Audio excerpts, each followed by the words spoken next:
The final battle began when long-range sensors detected the Devourer mothership entering the Nexus system where Federation Central orbited the ancient star that had been the heart of galactic civilization for over 1,000 years.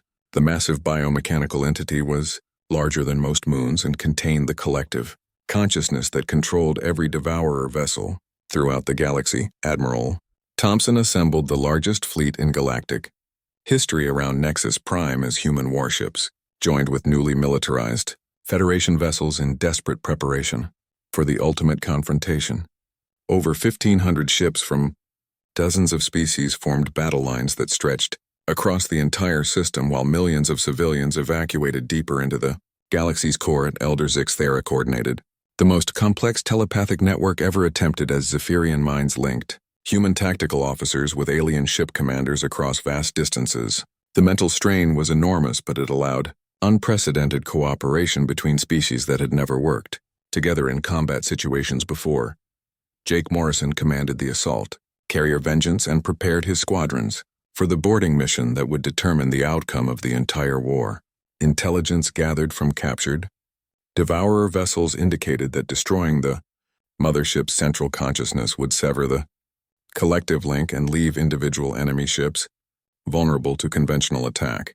The Devourer fleet arrived in 3 massive waves, with the mothership protected by over 3,000 escort vessels of various sizes. The enemy formation was perfect and their coordination was flawless as millions of biomechanical creatures moved as a single organism dedicated to consuming everything in their path. Captain Tony Walsh led the first wave of human fighters in a desperate attempt to clear a path through the enemy escorts toward the mothership's neural center. His squadron of volunteer pilots knew they were flying suicide missions, but they pressed their attacks with the kind of reckless courage that had carried humanity through countless wars on Earth. The space battle raged across multiple planets and moons as Federation forces finally learned to coordinate their advanced technology with human tactical expertise. HFY engineering teams worked frantically to repair damaged ships while Nautiloid Medical Corps kept human crews fighting despite injuries that would have killed ordinary soldiers. Dr. Grant monitored the battle from the safety of an underground command center while analyzing real-time data about Devourer adaptations to human tactics. The enemy was learning and evolving faster than anyone had expected as their bio-mechanical systems incorporated lessons from each engagement and developed countermeasures to Federation weapons. Colonel Phillips commanded the ground forces defending Nexus Prime's evacuation centers as Devourer assault troops landed across the planet's surface. Her Marines had been reinforced by alien volunteers who were still learning basic combat skills but fought with desperate determination to protect their families and their civilization. The breakthrough came when Engineer Teclon succeeded in modifying Federation shield technology to disrupt the telepathic links that allowed Devourer ships to coordinate their attacks. The effect was temporary, but it created gaps in enemy formations that human commanders exploited with ruthless efficiency. Admiral Thompson led her flagship directly toward the mothership's primary defense zone while Morrison's boarding teams prepared for the most dangerous mission in human history. The massive biomechanical entity was protected by living armor that adapted to every weapon used against it, but intelligence suggested that its central core was vulnerable to direct assault. The boarding action required cutting through miles of living tissue that fought back against the invaders while alien bio-systems tried to digest human soldiers before they could reach their objective. Morrison's team used experimental weapons provided by Federation scientists as they battled through corridors that changed shape and function in response to their presence. Elder Zixthera made the ultimate sacrifice when he used his entire telepathic network to overload the mothership's consciousness with conflicting signals from thousands of different minds. The mental feedback killed him instantly, but his sacrifice created the confusion that allowed Morrison's team to reach the central neural cluster. The destruction of the mothership's brain sent shockwaves through every Devourer vessel in the galaxy as millions of biomechanical creatures suddenly found themselves without central coordination.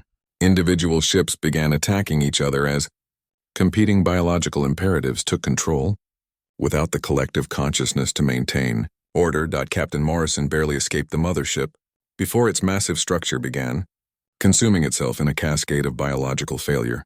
The death of the central mind created chaos throughout the Devourer fleet, as ships that had operated as a single organism for millions of years suddenly became independent predators competing for the same resources. The cleanup operation took months as human, and Federation forces hunted down scattered Devourer remnants throughout the galaxy. Most enemy ships destroyed themselves in feeding frenzies, while others were eliminated by coordinated strikes from the Allied fleet. The immediate threat was ended, but the cost had been enormous.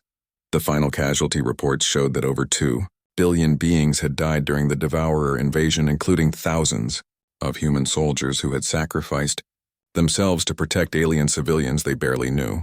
The Federation had lost entire species and hundreds of worlds, but the survivors had learned lessons that would change their civilization forever. Dr. Grant submitted her final report on the crisis with recommendations for permanent military cooperation between humanity and the Federation.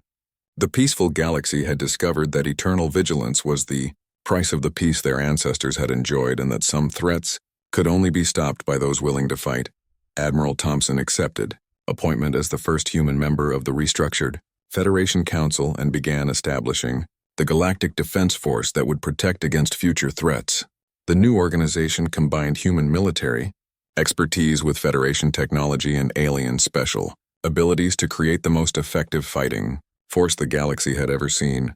Elder Zixathera was replaced by his younger successor, who had witnessed human courage firsthand during the final battle. The new Zephyrian leadership understood that strength and compassion were not contradictory concepts, and that protecting innocent life sometimes required the use of controlled violence against those who threatened it. The Human Military Academy was established on Nexus Prime, where former warriors would teach young aliens the harsh lessons of warfare and the importance of being prepared to fight for the things they valued. Jake Morrison was promoted to Admiral and became the Academy's first commander, with responsibility for training the next generation of galactic defenders.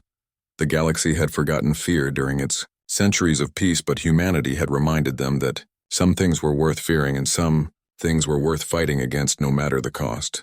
The peaceful races continued to pursue art, science, and philosophy, but now they did so under the protection of those willing to stand guard against the darkness that lurked beyond the edge of known space. Colonel Phillips received the Federation's highest honor for her defense of Crystal Falls and her willingness to sacrifice human lives to protect alien civilians. Her citation noted that she had demonstrated the finest qualities of both human courage and galactic citizenship by proving that the capacity for violence properly directed was not the enemy of civilization, but its ultimate guardian. The memorial wall on Nexus Prime contained the names of every being who had died fighting the Devourers, including humans who had never seen Earth, and aliens who had learned to be warriors in their final moments. Their sacrifice had saved a galaxy and created a new understanding of what it meant to be civilized in a universe where peace required constant vigilance. Admiral Sarah Thompson received the emergency transmission from Federation space while reviewing deployment orders for the Third Fleet at Luna Station. The message from Elder Zixathera was desperate and formal, requesting immediate military assistance against an enemy that threatened all intelligent life in the galaxy. Sarah had been preparing for this moment since the first reports arrived from Jake Morrison's expedition. General Peter Kane authorized the deployment of humanity's most advanced battle groups without waiting for political approval from Earth's civilian government. The situation was too urgent for diplomatic delays, and the Federation's complete lack of military capability meant that human forces would face the Devourer threat with minimal support from their alien allies. The human fleet that jumped toward Federation space was the largest military force ever assembled by Earth's colonies. 200 warships led by the massive carrier Independence brought weapons and tactics that had been refined through centuries of human conflict. Unlike the peaceful Federation, these ships were built for war and crewed by soldiers who understood that sometimes violence was the only path to peace. Jake Morrison transferred his flag to the heavy cruiser Defiance and prepared to guide human forces through Federation territory. His months among the aliens had taught him valuable lessons about their psychology and technology, but he worried about how his fellow humans would react to the galaxy's advanced but helpless civilizations. The first engagement occurred at Harmony Station, where Devourer forces were processing the remains of a nautiloid research facility. Captain Tony Walsh led a squadron of destroyers in a surprise attack that caught the enemy ships while they were focused on consumption rather than combat. The human tactics of rapid strikes and coordinated withdrawals were completely unfamiliar to the Devourers. The battle lasted 6 hours and resulted in the destruction of 12 enemy vessels with minimal human casualties. More importantly, the attack rescued over 3,000 Federation civilians who had been scheduled for organic processing. The survivors provided detailed intelligence about Devourer ship designs and tactical methods that would prove invaluable in later engagements. Dr. Grant worked closely with human scientists to develop new weapons based on Federation technology combined with Earth's military expertise. The Vex-High engineer Teclon overcame his species' reluctance to create destructive devices and began designing shield systems that could withstand Devourer bioweapons. His collaboration with Lieutenant Carol Stevens resulted in defensive systems that saved countless lives. Admiral Thompson established her command center on New Colorado, where Governor Bradley had been organizing civilian evacuations and military preparations. The planet's militia forces were small but experienced, and their knowledge of local conditions proved valuable for coordinating larger-scale operations. The governor's decision to ignore evacuation orders had created a crucial base for human military operations. The Devourer response to human intervention was swift and overwhelming. They redirected their main fleet toward human-controlled space and began systematic attacks on Earth's colonial territories. The enemy had learned from their defeats and adapted their tactics to counter human advantages in speed and coordination. Each battle became harder as the Devourers evolved new strategies. Colonel Mary Phillips led the defense of Crystal Falls, a Zephyrian refugee camp that housed over 50,000 civilians on New Colorado's northern continent. Her battalion of colonial Marines faced impossible odds when 300 Devourer ground forces landed to begin harvesting operations. The battle demonstrated both human military prowess and their willingness to sacrifice themselves for others. Phillips held her position for 18 hours while evacuation ships removed the helpless refugees. Her troops used every weapon and tactic available, including suicide charges, to buy time for the alien civilians to escape.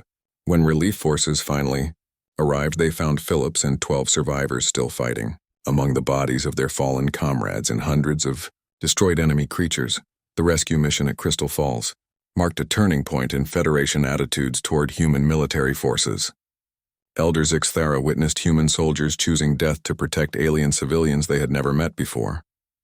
The concept of willing sacrifice for strangers was so foreign to Federation thinking that it took weeks for alien observers to understand what they had seen. Engineer Master Kethaval began the first large-scale conversion of Federation industrial facilities to military production. The Vex-High had finally accepted that their survival required abandoning their peaceful principles and learning to create weapons of war.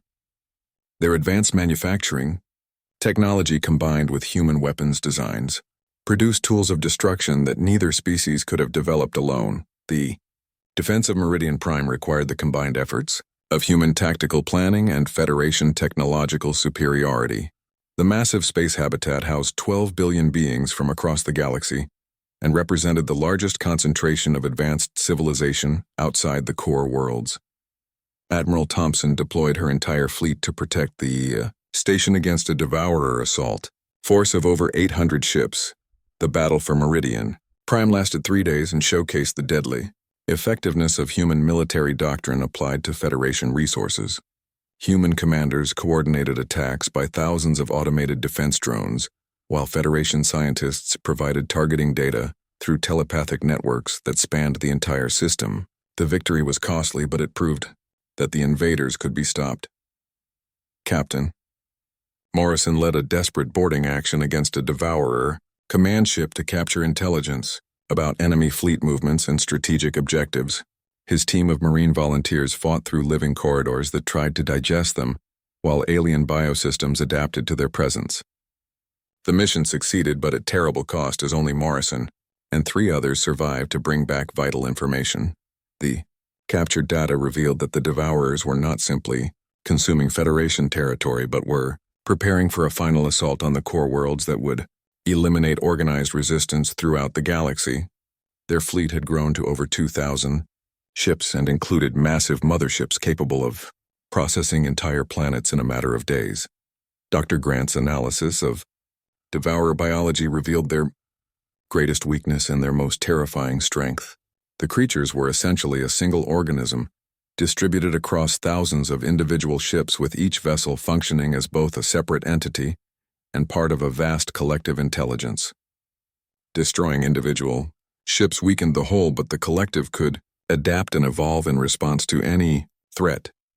The Federation Council finally voted to establish formal military cooperation with human forces and to begin training their own species in the arts of war that they had abandoned centuries before. The decision split many alien societies, as peaceful factions argued that becoming warriors would destroy everything that made Federation civilization worth preserving. Admiral Thompson began the largest military training program in galactic history, as human instructors taught alien volunteers the basics of combat tactics, weapons usage, and the mental discipline required for warfare. The Zephyrians learned to use their telepathy for battlefield coordination, while Nautiloids developed healing techniques that could keep soldiers fighting despite severe injuries. The transformation was painful and often tragic, as peaceful beings struggled to understand concepts like acceptable losses, strategic retreats, and the necessity of killing enemies to protect innocent lives. Many alien volunteers broke under the psychological pressure of military training, while others discovered warrior instincts that their species had thought were completely eliminated. The final preparations for defending the core worlds required every resource that the combined human and Federation forces could gather. Intelligence reports indicated that the Devourer mothership itself was approaching for the ultimate battle that would determine whether the galaxy's advanced civilizations would survive or be consumed by an enemy that knew only hunger and destruction. Captain Jake Morrison stood on the bridge of the exploration ship Endeavor and watched the stars bend around them as they dropped out of faster-than-light travel.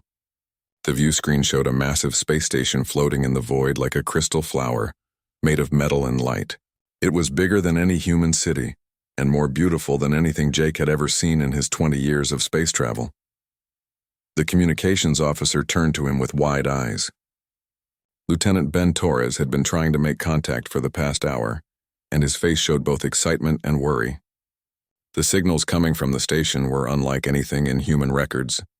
They were complex and musical and seemed to carry emotions along with data. Dr. Lisa Grant moved closer to the main screen and adjusted her scanning equipment. As the ship's lead scientist, she had spent months preparing for this moment. Humanity had finally reached the edge of known space and found something incredible. The readings showed technology that was centuries ahead of anything humans had built. More importantly, the scans revealed multiple different alien species all living together in apparent peace. Jake had read the reports from Earth about what they might find out here. Most military advisors expected hostile aliens or empty space. Some scientists hoped for primitive civilizations that humans could guide and protect. Nobody had prepared for this. The station before them represented a level of cooperation and advancement that made human achievements look like children playing with toys. The first response came as a gentle, musical tone that seemed to speak directly to their minds. Ben Torres nearly fell from his chair as alien words formed in his thoughts without passing through his ears. The translation was perfect and the voice was warm and welcoming. Greetings, travelers from the young world. We are the Galactic Federation, and we invite you to join us in peaceful exchange of knowledge and friendship. Jake felt his heart racing as he realized this was the most important moment in human history. He activated the ship's recording systems and opened a channel back to Earth. Whatever happened next would change everything for both humanity and these advanced aliens. Endeavor was guided to a docking bay that adjusted itself to fit their ship perfectly. The technology was so advanced it seemed like magic. Walls flowed like water to create the right shape and atmosphere. Generators provided perfect breathing conditions without any visible machinery. When the airlock opened, Jake and his team stepped into a world of wonders. The alien delegation waiting for them included beings that looked like living crystals that sparkled with inner light. Others resembled large dolphins that floated in bubbles of water that moved with them through the air. A third group looked like giant insects, but with faces that showed obvious intelligence and kindness. The crystal being that stepped forward introduced himself as Elder Zix Thara of the Zephyrian people. His voice came through telepathy but felt as natural as spoken words. He explained that the Federation had been watching human expansion with great interest and some concern. "Your species shows remarkable ingenuity and drive," said the Elder, "but your history of conflict puzzles us greatly. We have not seen organized warfare in our space for over 300 years. Dr. Grant stepped forward and tried to explain human history and why wars had been necessary for survival and progress. The aliens listened with expressions that showed confusion rather than understanding. To them, conflict was an ancient mistake that advanced civilizations had moved beyond long ago. The dolphin-like nautiloid named Healer, Velthar spoke next through a translation device that turned their sonic calls into human speech. They expressed wonder at human medical techniques that involved cutting and aggressive treatments. Nautiloid medicine focused entirely on harmony and gentle healing that worked with natural processes. Engineer Teclon of the insectoid Vexhi showed them holographic displays of massive construction projects that spanned entire solar systems. The projects were built through cooperation between dozens of species and had taken centuries to complete. The concept of competition or rushing to beat others to resources was completely foreign to them. As the tour continued, Jake began to understand the scope of what they had discovered. The Federation included over 50 different species spread across thousands of worlds. Each species contributed their unique abilities and knowledge to the common good. There were no wars, no competition for resources, and no conflicts that could not be solved through discussion and compromise. The Zephyrians served as natural mediators with their telepathic abilities, allowing them to understand all perspectives in any disagreement.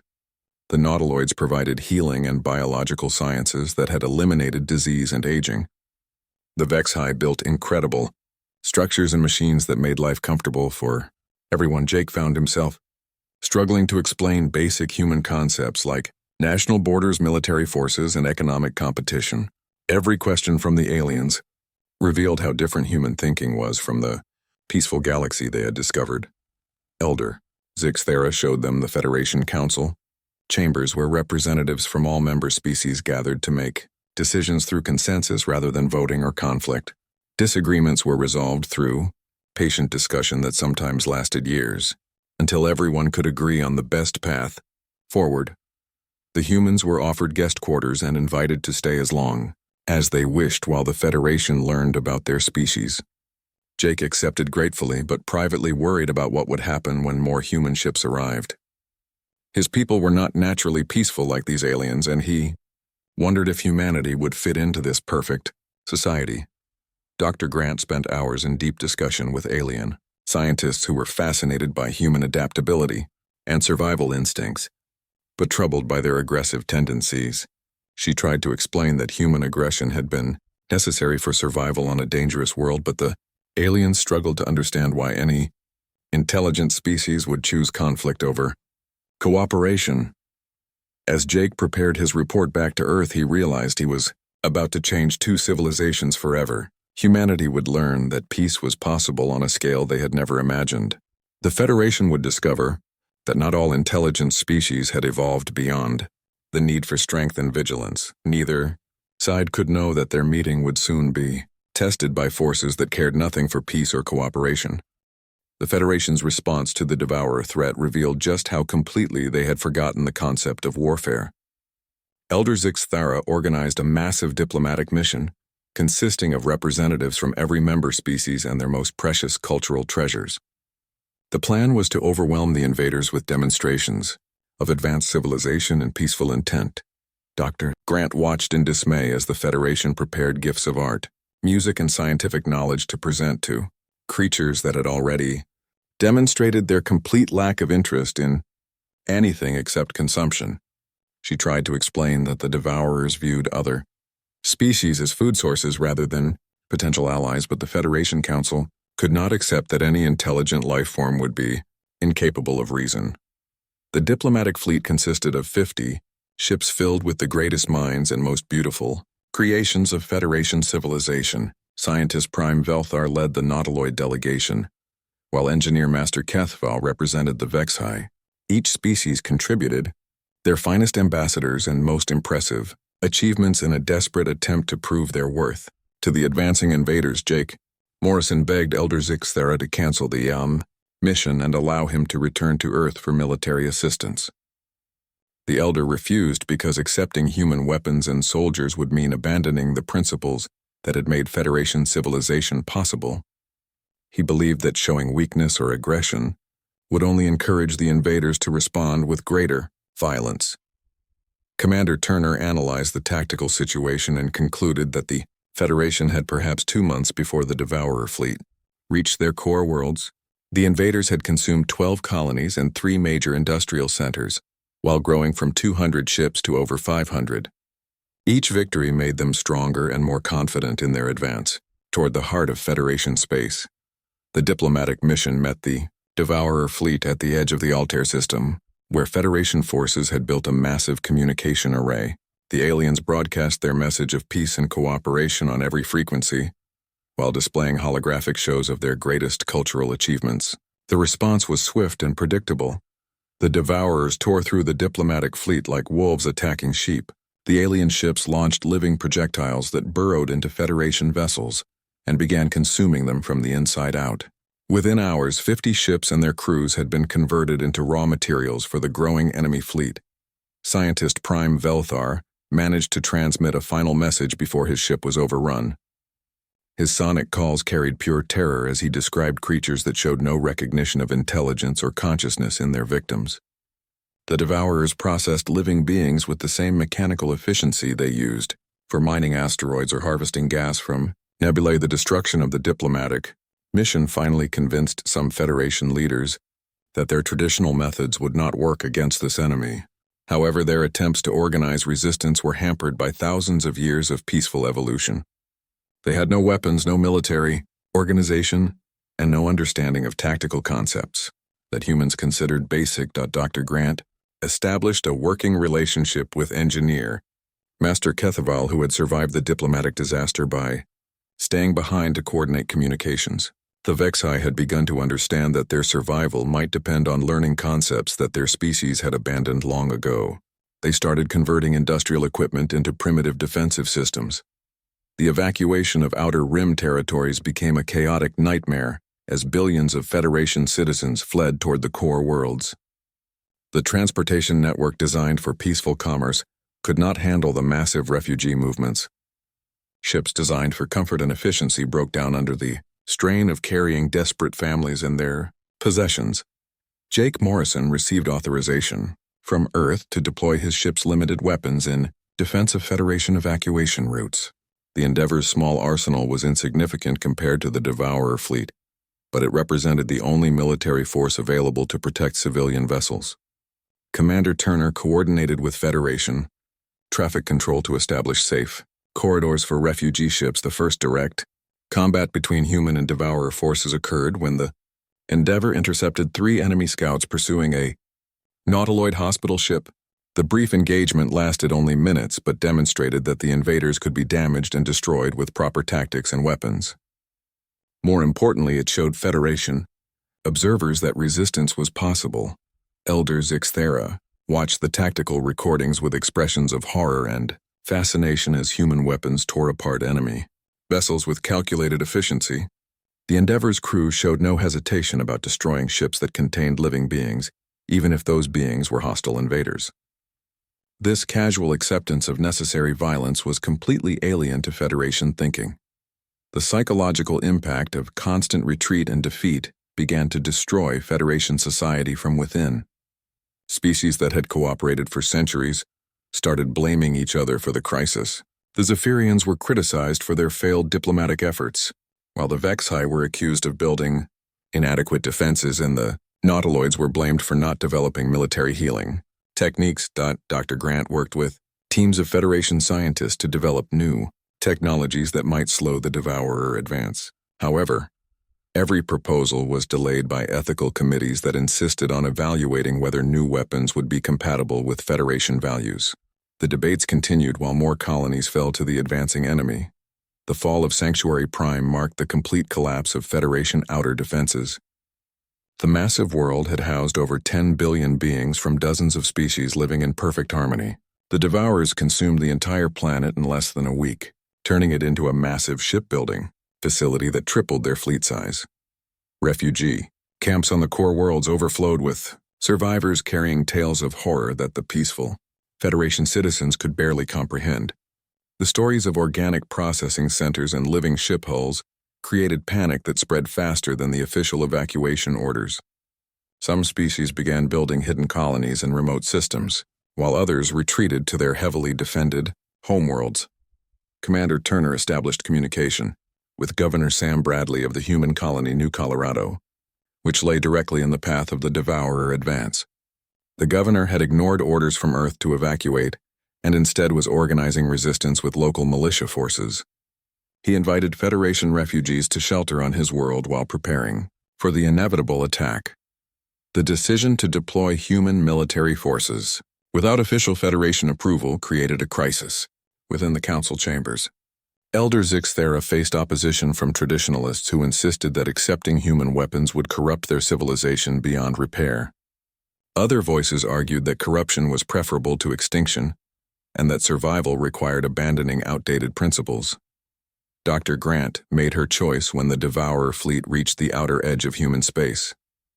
She transmitted detailed tactical analysis and technical specifications to both Earth and New Colorado, providing intelligence that would help human forces prepare for the coming battle.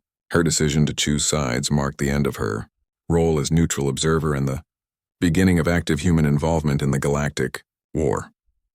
The last transmission from Federation Central contained Elder Zixthera's formal request for human military assistance. The proud leader of the galaxy's greatest civilization was forced to admit that 3 centuries of peace had left them helpless against an enemy that understood only strength and violence. The message was received on Earth just as the first human battle fleets began their journey toward Federation space. The first sign of trouble came from the Outer Rim sensors 3 weeks after the Endeavor's arrival at Federation Central. Long-range scanners detected a massive fleet approaching from the edge of the galaxy where no known civilizations existed. The ships were huge and dark and moved in formations that suggested military purpose rather than peaceful exploration. Elder Zixthera called an emergency session of the Federation Council to discuss the approaching vessels. Representatives from dozens of species gathered in the Great Chamber with its floating platforms and holographic displays. The mood was curious rather than worried, because the Federation had protocols for dealing with new civilizations that had worked perfectly for centuries. Ambassador Quindal of the Diplomatic Corps volunteered to lead the first contact mission. He was a Zephyrian like Elder Zixthera but younger, and known for his skill in communication with newly discovered species. His ship, the Harmony, carried the finest gifts the Federation could offer, including rare crystals from the Zephyrian homeworld and samples of nautiloid healing technology. Jake Morrison watched the preparations with growing unease. The approaching fleet moved in attack formations that any human military officer would recognize immediately. The ships maintained perfect spacing for mutual fire support and advanced in waves that suggested coordinated tactics. When he tried to share his concerns with Federation officials, they dismissed his observations as primitive human thinking. Commander Alex Turner had been studying the sensor data since the fleet was first detected. As the Endeavor's tactical officer, he had extensive training in military analysis, and what he saw made his blood run cold. The approaching ships were built for war, not exploration, and their numbers suggested an invasion force rather than peaceful visitors. The Cuban alien fleet contained over 200 vessels of various sizes, with the largest being several kilometers long. They moved with mechanical precision and responded to course changes as a single unit. Most disturbing was their complete silence on all communication frequencies, while Federation attempts at contact went unanswered. Dr. Grant worked with nautiloid scientists to analyze the biological signatures detected from the approaching ships. The readings were unlike anything in Federation databases and suggested a species with radically different evolutionary development. The ships themselves appeared to be partially organic, with living components that grew and adapted during travel. Ambassador Quindal's ship reached the fleet after 2 days of careful approach. His final transmission was optimistic as he reported successful contact and preparation for standard diplomatic protocols. The Harmony activated its beacon of peace and began broadcasting cultural gifts, including music, art, and mathematical proofs that demonstrated Federation civilization. The response came. Without warning or explanation, the Harmony simply disappeared from all sensors in a burst of energy that left no debris or evidence of what had happened. The approaching fleet continued forward without slowing or acknowledging that anything had occurred. Elder Zixathera's telepathic abilities allowed him to sense the exact moment when Ambassador Quindal and his crew died. The experience was so traumatic that he collapsed in the council chambers while other Zephyrians throughout the station felt echoes of terror and pain that their species had not experienced for generations. Jake and his crew watched in horror. As the alien fleet reached the First Federation outpost at Kepler Station, the battle, if it could be called that, lasted less than an hour. The peaceful research station had no defenses beyond basic shields designed to protect against space debris. When the alien ships opened fire, the station was torn apart like paper in a hurricane. The invaders did not simply destroy the station. They captured surviving personnel and began some kind of biological processing that the Federation sensors could barely comprehend. Living beings were converted into organic matter that was fed directly into the alien ships. The vessels grew larger and more powerful as they consumed everything they conquered.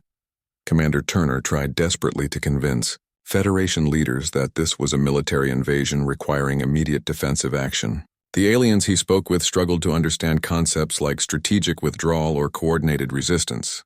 Their entire civilization was built on the assumption that all intelligent life would choose cooperation over conflict.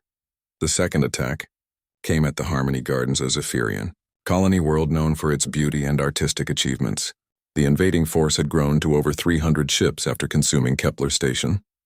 They descended on the peaceful world like a plague and began systematic harvesting of all biological matter, including the living crystal formations that made up Zephyrian cities. Dr. Grant worked frantically with Federation scientists to understand the invaders, who seemed to be driven by pure consumption rather than any recognizable motivation. They showed no interest in communication or negotiation and appeared to view all other life forms as nothing more than resources to be harvested. The creatures themselves were nightmarish combinations of organic and mechanical components. They consumed metal and energy as readily as biological matter and used everything they absorbed to grow stronger and multiply.